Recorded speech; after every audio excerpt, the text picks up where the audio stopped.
Onde está prevista a realização de audiências públicas no STF? As audiências públicas, elas originalmente estão previstas em duas leis federais de 99, que tratam do sistema de controle concentrado de constitucionalidade perante o Supremo Tribunal Federal e, posteriormente, em 2009, através de uma emenda regimental, esse instituto foi inserido oficialmente no regimento interno do Supremo Tribunal Federal. Então, estão previstas, esse dispositivo está tanto na legislação quanto no regimento interno. Quem que pode convocar audiência pública na Corte? É somente o presidente ou qualquer ministro? A partir da disposição do regimento interno, as audiências podem ser convocadas pelo presidente do tribunal, mas também por todos os ministros nos processos sob sua relatoria. O que é determinante para a convocação de uma audiência pública? A jurisdição constitucional hoje, como nós conhecemos, ela cada vez segue mais um caminho pluralista. O que determina, então, a audiência? Para isso, nós temos que ver primeiro qual o motivo da audiência. Audiências públicas, nesses processos complexos, ele tem por fundamento trazer a sociedade civil ao processo decisório. Ou, em outras palavras, tornar a sociedade copartícipe dessa tomada de decisão pelo Supremo Tribunal Federal. Tendo esse objetivo, o que determina é, primeiro, a complexidade da demanda, mas não a complexidade jurídica, mas uma complexidade que envolva a sociedade, uma complexidade social, uma complexidade religiosa, moral, ética, e que essa complexidade, ela determine a vinda de novas informações, de novas opiniões da sociedade para o processo de decisão.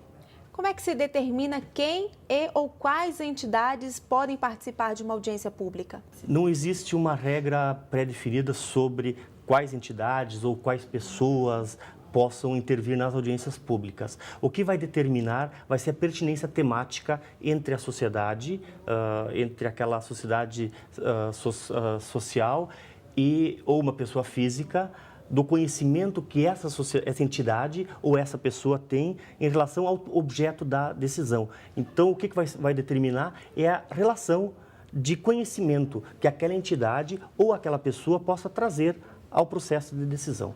Quantas audiências públicas o STF já realizou? Todas têm resultado prático? E o senhor pode dar alguns exemplos? Até hoje, o Supremo Tribunal Federal realizou 4 audiências públicas. Uma referente à questão da interrupção da gravidez, no caso de bebê anencéfalo, a outra no caso da importação de pneus usados, a outra referente a medicamentos e uma quarta referente às cotas raciais. Veja que todos esses temas são temas extremamente complexos, não só do ponto de vista jurídico constitucional, mas do ponto de vista social. Por isso que esses temas, em virtude da necessidade de se integrar a sociedade a essa decisão, é que esses temas eles fazem parte de audiências públicas. Essas 4 audiências que já foram realizadas, elas tiveram consequências bastante importantes. Vamos pegar um exemplo, a audiência pública dos medicamentos.